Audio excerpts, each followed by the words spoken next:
So hi friends, welcome to our channel. Friends, మనకి government of India కింద పనిచేసినటువంటి ప్రముఖ ఇస్రో రంగ సంస్థ నుంచి పర్మనెంట్ ఆఫీసర్ స్థాయి పోస్ట్కి సంబంధించి ఈ యొక్క జాబ్ నోటిఫికేషన్ అనేది అధికారికంగా అయితే రిలీజ్ చేయడం జరిగింది.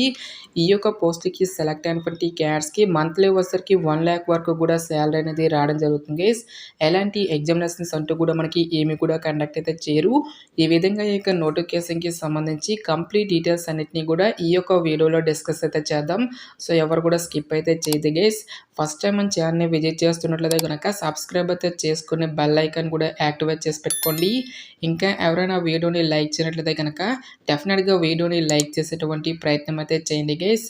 Okay, let's start the video. So ఈ యొక్క పోస్ట్లకి సంబంధించి ఇంపార్టెంట్ డేట్స్ విషయానికి వచ్చేట్లయితే కనుక మనకి వెరీ రీసెంట్లీగానే మనకి ఈ యొక్క పోస్ట్లకి సంబంధించి అప్లికేషన్ ప్రాసెస్ అనేది స్టార్ట్ కావడం జరిగింది. ఇక లాస్ట్ డేట్ విషయానికి వచ్చేట్లయితే కనుక May 19th వరకు కూడా ఈ యొక్క రిక్రూట్మెంట్కి ఆన్లైన్లో అప్లికేషన్స్ అనేవి సబ్మిట్ అయితే చేసుకోవాల్సి అయితే ఉంటుంది. సో ఇక పోస్ట్కి సంబంధించి అప్లై లింక్స్ అన్నిటిని కూడా వీడియో డిస్క్రిప్షన్లోను కామెంట్ సెక్షన్ అయితే ప్రొవైడ్ అయితే చేస్తాను గైస్. నెక్స్ట్ ఈ యొక్క వేకెన్సీస్కి ఎవరెవరు అప్లై చేసుకోవచ్చు అని చూసుకున్నట్లయితే కనుక only Indian nationals need to apply అని చెప్పేసి ఇక్కడ మనకి అదర్ కండిషన్స్లోనే ఫస్ట్ పాయింట్లో క్లియర్గా మెన్షన్ చేయడం జరిగింది. జస్ట్ మీరు ఇండియన్ సిటిజన్ అయితే సరిపోతుంది గైస్. మీరు ఏ స్టేట్కి చెందిన వారైనా సరే ఈ యొక్క జాబ్స్కి అప్లై అనేది చేసుకోవచ్చు. సో మీరు ఆంధ్ర అయినా తెలంగాణ అయినా ఈ విధంగా మీరు ఏ స్టేట్కి చెందిన వారైనా సరే both male and female candidates ఇద్దరు కూడా ఈ యొక్క రిక్రూట్మెంట్కి అప్లై అనేది చేసుకోవచ్చు. సో ఇక నోటిఫికేషన్ ద్వారా భర్తీ చేసినటువంటి ఈ యొక్క ఆఫీసర్ లెవెల్ జాబ్స్కి సెలెక్ట్ అయినటువంటి క్యాండిడేట్స్కి మంత్లీ పే స్కేల్ అనేది ఏ విధంగా ఉంటుంది అని చూసుకున్నట్లయితే కనుక so central government level 10th ప్రకారం బేసిక్ పైన మనకి 56,100 రూపీస్ అనేది పే చేయడం జరుగుతుంది గైస్. ఇది మనకి జస్ట్ బేసిక్ పే మాత్రమే. ఈ యొక్క బేసిక్ పేతో పాటు చాలా రకాల కేంద్ర ప్రభుత్వానికి సంబంధించి అలవెన్సెస్ అనేవి కూడా మనకి పే చేయడం జరుగుతుంది. లైక్ మనకి DRS allowances, house rent allowances, transport అలవెన్సెస్తో పాటుగా new pension scheme, medical facilities, leave, travel కన్సెషన్తో పాటుగా group insurance, house building advance అని చెప్పేసి ఈ విధంగా మనకి అన్ని అలవెన్సెస్ కలుపుకుంటే దాదాపుగా మనకి 1 lakh వరకు కూడా శాలరీ అనేది రావడం జరుగుతుంది. నెక్స్ట్ ఈ యొక్క పోస్ట్లకి సంబంధించి అప్లికేషన్ ప్రాసెస్ విషయానికి వచ్చేట్లయితే కనుక ఓన్లీ ఆన్లైన్లోనే అప్లై చేసుకోవాల్సి అయితే ఉంటుంది. ఈ యొక్క అప్లై లింక్స్ అన్నిటిని కూడా డైరెక్ట్గా వీడియో డిస్క్రిప్షన్లోను కామెంట్ సెక్షన్ అయితే ప్రొవైడ్ అయితే చేయడం జరిగింది గైస్. సో ఈ యొక్క పోస్ట్కి సంబంధించి అప్లికేషన్ ఫీజుకి సంబంధించిన డీటెయిల్స్ కనుక చూసుకున్నట్లయితే కనుక ఆల్ ఉమెన్ క్యాండిడేట్స్తో పాటు SC, ST, ex servicemen, PWD candidates ఎవరైతే ఉంటారో ఈ యొక్క క్యాండిడేట్స్ ఎటువంటి అప్లికేషన్ ఫీజు అనేది కూడా పే చేయాల్సినటువంటి అవసరం అయితే లేదు. ఈ యొక్క క్యాండిడేట్స్ అందరూ కూడా ఫ్రీగా అప్లై అనేది చేసుకోవచ్చు.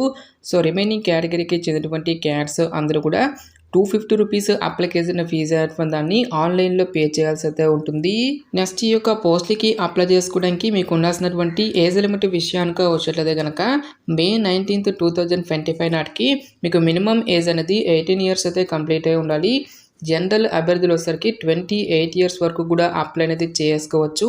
నెక్స్ట్ మనకి క్యాస్ట్ వరకు కూడా ఏజ్ రిలాక్సేషన్స్ అనేవి ఉంటాయి కాబట్టి ఓబీసీ క్యాండిడేట్స్ వచ్చేసరికి 31 years వరకు, ఎస్సీ, ఎస్టీ క్యాండిడేట్స్ వచ్చేసరికి 33 years వరకు, నెక్స్ట్ పీడబ్ల్యూడీ క్యాండిడేట్స్ వచ్చేసరికి 38 years వరకు కూడా అప్లై చేసుకోవడానికి ఛాన్స్ అనేది కల్పిస్తూ ఉన్నారు. సో పోస్టుల వరకు వేకెన్సీస్కి సంబంధించిన డీటెయిల్స్ కనుక చూసుకున్నట్లయితే కనుక ఈ యొక్క నోటిఫికేషన్ ద్వారా మనకి డిఫరెంట్ డిసిప్లిన్స్లలో ఖాళీగా ఉన్నటువంటి పర్మనెంట్ సైంటిస్ట్ ఆర్ ఇంజనీర్ అనేటువంటి ఈ యొక్క ఉద్యోగాన్ని అయితే రిక్రూట్మెంట్ అనేది చేయడం జరుగుతుంది గైస్. నెక్స్ట్ ఇక్కడ మనకి ఏ డిపార్ట్మెంట్లో ఎన్నెన్ని వేకెన్సీ అనేవి కేటాయించినటువంటి డీటెయిల్స్తో పాటుగా సో ఇక పోస్ట్కి సెలెక్ట్ అయినటువంటి క్యాండిడేట్స్కి మనకి జాబ్ పోస్టింగ్ అనేది ఏ యూనిట్స్లో ఇస్తారు అని చెప్పేసి సో ఒక డీటెయిల్స్ అన్నిటిని కూడా మనకి ఇక్కడ నోటిఫికేషన్లో మెన్షన్ చేయడం జరిగింది. సో ఇక పోస్ట్కి సెలెక్ట్ అయినటువంటి క్యాండిడేట్స్కి కొన్ని రకాల ఉద్యోగాలకి వచ్చేసరికి మనకు సొంత రాష్ట్రంలోనే జాబ్ పోస్టింగ్ అనేది కూడా ఉంటుంది కాబట్టి సో ఎవరు కూడా ఈ యొక్క ఛాన్స్ అనేది మిస్ అనేది చేసుకోవద్దు.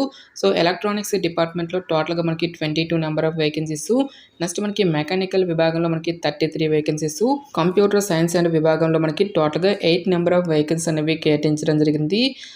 సో ఇక పోస్టులకి అప్లై చేసుకోవడానికి మీకు ఉండాల్సినటువంటి ఎసెన్షియల్ ఎడ్యుకేషనల్ క్వాలిఫికేషన్ విద్యా అర్హత విషయానికి వచ్చేట్లయితే కనుక సో మినిమం 65% మార్కులతో సో నోటిఫికేషన్‌లో ఇచ్చేటువంటి ఈ యొక్క పర్టిక్యులర్ బ్రాంచెస్‌లలో ఎవరైతే బీఈ ఆర్ బీటెక్ అనేది కంప్లీట్ చేసినటువంటి క్యాండిడేట్స్ ఉంటారో వాళ్ళు మాత్రమే ఈ యొక్క జాబ్స్‌కి అప్లై చేసుకోవాల్సి ఉంటుంది. ఎలాంటి ఎక్స్‌పీరియన్స్ అనేది కూడా ఉండాల్సినటువంటి అవసరం అయితే లేదు. సో క్వాలిఫికేషన్‌తో పాటుగా మనకి ఎవ్రీ ఇయర్ కండక్ట్ చేసేటువంటి graduate aptitude test in engineering GATE ఎగ్జామినేషన్‌కి సంబంధించినటువంటి స్కోర్ కార్డ్ అనేది కూడా మీ వద్ద ఉండాలి అని చెప్పేసి రిక్రూట్మెంట్ నోటిఫికేషన్‌లోనే క్లియర్‌గా మెన్షన్ చేయడం జరిగింది. సో ఎవరికైతే 2024 ఇయర్‌కి సంబంధించి కానీ 2025 ఇయర్‌కి సంబంధించినటువంటి స్కోర్ కార్డ్ అనేది ఎవరి వద్ద అయితే ఉంటుందో వాళ్ళు మాత్రమే ఈ యొక్క జాబ్స్‌కి అప్లై చేసుకోవాల్సి అయితే ఉంటుంది. నెక్స్ట్ ఈ యొక్క పోస్ట్‌లకి సంబంధించి సెలక్షన్ ప్రాసెస్ అనేది ఏ విధంగా ఉంటుంది అని చూసుకున్నట్లయితే గనక ఎటువంటి స్కిల్ టెస్ట్‌లు కానీ, ఎటువంటి రిటన్ టెస్ట్‌లు అంటూ కూడా మనకి ఏమి కూడా కండక్ట్ అయితే చేయరు గైస్.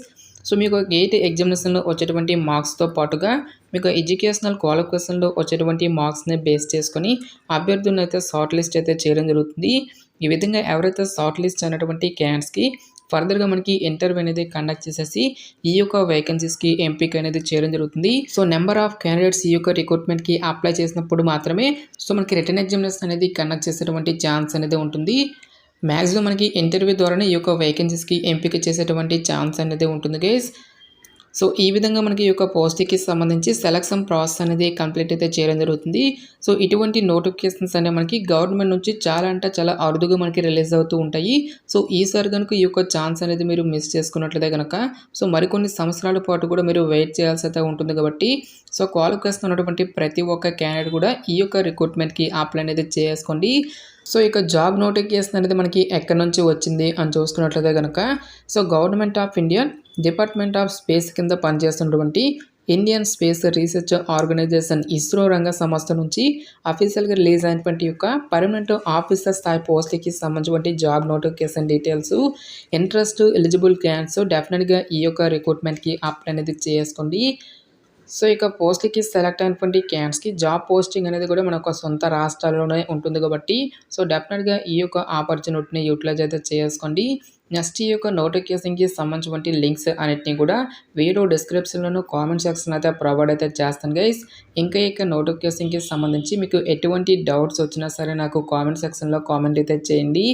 ఇటువంటి మరెన్నో జాబ్ అప్డేట్స్ కోసం మన ఛానల్‌ని సబ్స్క్రైబ్ చేసుకుని బెల్ ఐకాన్ కూడా యాక్టివేట్ చేసి పెట్టుకోండి. ఇది ఫ్రెండ్స్ ఇవాల్టి వీడియో. రేపు మరొక మంచి జాబ్ అప్డేట్‌తో మళ్ళీ మీ ముందుకు రావడం జరుగుతుంది. Thanks for watching this video.